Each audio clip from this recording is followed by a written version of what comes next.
C yang beranggotakan. Saya Muhammad Indra Akbar dengan NIM 240210101013.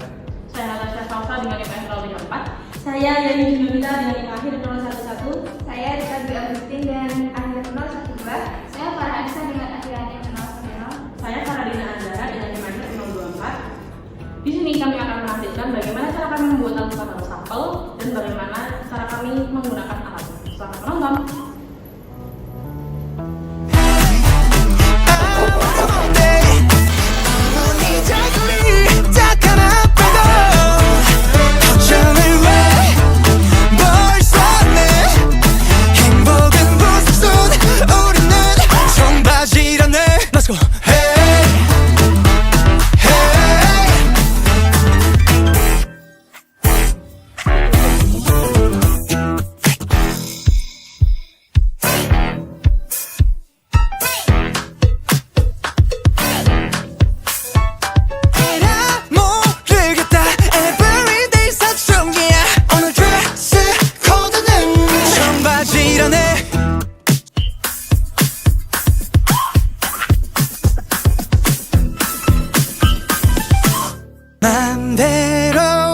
Oke, yang pertama kita akan menjelaskan tentang cara penggunaan media pembelajaran tentang papan statistika. Nah, papan statistika itu sebenarnya apa sih? Papan statistika itu adalah alat peraga yang kita gunakan untuk menghitung nilai modus, median, dan mean pada suatu data yang disajikan. Nah, untuk cara penggunaannya kita langsung ke contoh soalnya ya. Diketahui hasil survei kepuasan pelanggan adalah sebagai berikut. Yang pertama ada 7, 10, 8, 3, 9, 5, dan 7. Nah, kita disuruh mencari modus, median, dan meannya. Modus itu adalah data yang paling sering muncul, sedangkan median adalah nilai tengahnya, dan mean adalah rata-rata dari data tersebut.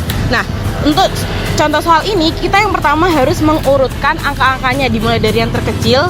Kita nanti tusuk pinnya dari yang sebelah kanan ya, kalau dari kamera.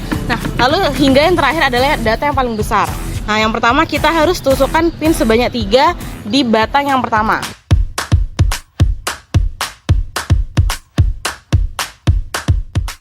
Yang kedua, kita tusukkan sebanyak 5 pin di batang yang kedua.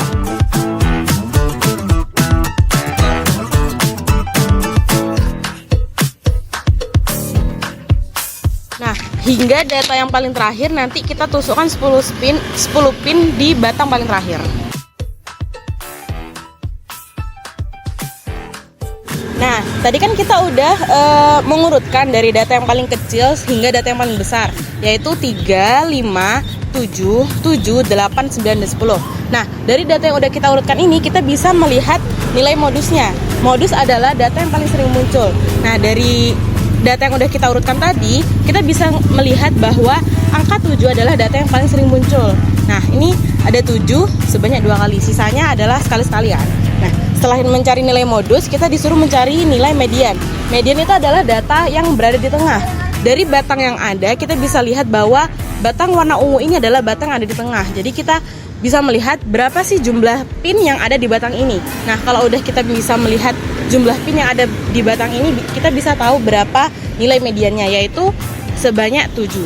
Nah, yang terakhir kita harus mencari meannya. Mean itu langkah yang sebenarnya nggak terlalu sulit, tapi kita harus menyamakan jumlah pin pada setiap batang yang ada.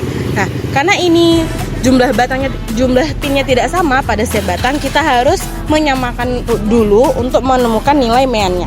Nah, untuk itu kita harus menyamakan dulu ya teman-teman.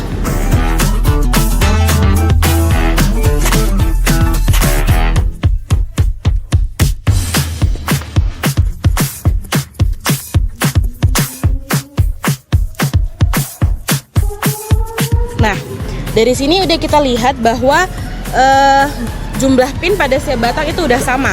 Nah, dari sini kita bisa hitung bahwa setiap batang yang ada itu berjumlah 7 pin, sehingga kita bisa menentukan bahwa nilai meannya adalah 7.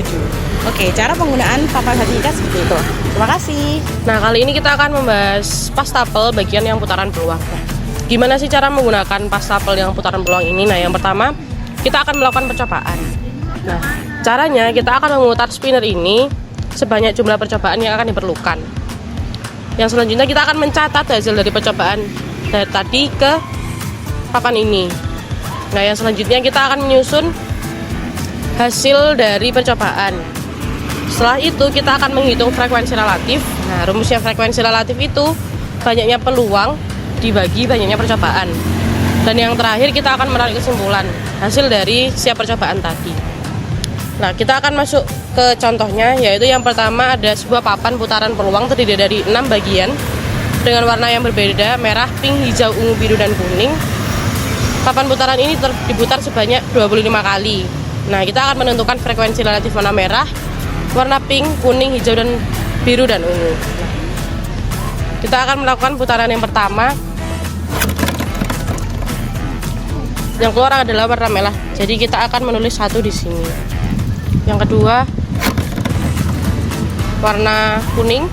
Nah, setelah kita melakukan percobaan sebanyak 25 kali, kita akan mendapatkan hasil sebagai berikut. Nah, yang selanjutnya kita akan menarik kesimpulan. Nah, jadi ini sebanyak 1, 2, 3, 4, 5. Nah, ini 5 per 25. Yang ini 5 per 25 juga.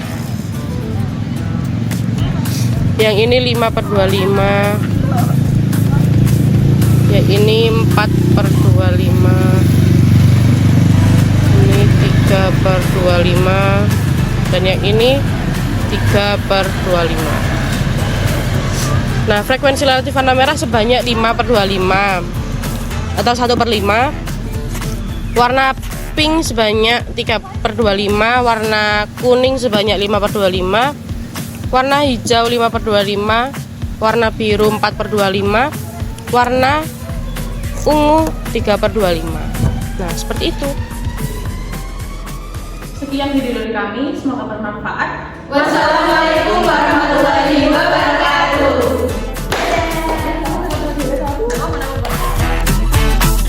Letakkan terakhir gabus. Gak ketok rek, gak apa. Kurang ke bawah.